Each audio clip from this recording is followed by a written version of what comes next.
نفسیات کے حوالے سے ہم اپنے بچوں کو اس لیے قرآن حفظ نہیں کرواتے کہ قرآن ان کے سینوں میں آ جائے.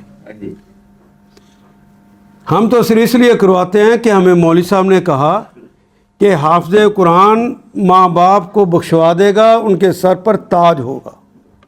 یہی ہے جی.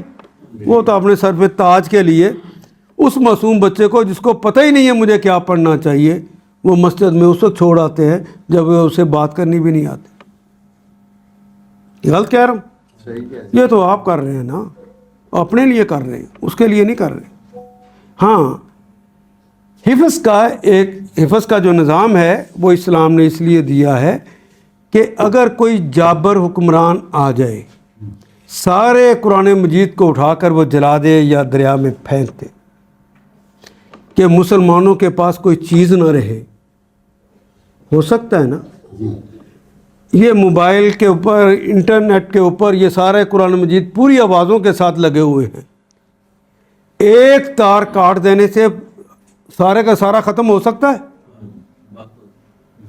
اللہ کو پتہ تھا اس بات کا. اس لیے اس توڑ کے لیے کبھی دجال وقت کا آ جائے اور تمہارے لوگوں کو قرآن سے دور کرنا چاہے تو لوگوں کے سینوں میں ہونا چاہیے. جو اس کے لیے کرے گا اس کے لیے خوشخبریاں، وہ دین کے لیے کام کر رہا ہے. اگلی بات، وہاں پہ حافظ قرآن کا لفظ ہی نہیں ہے. جہاں وہ نا کہ سروں کے اوپر تاج پہنائے جائیں گے اور میناروں پہ بٹھایا جائے گا، وہاں پہ حامل القرآن کا ہے. اس نے قرآن سیکھا، اس نے قرآن کے اوپر عمل کیا، حمل کیا، اس نے عمل کیا.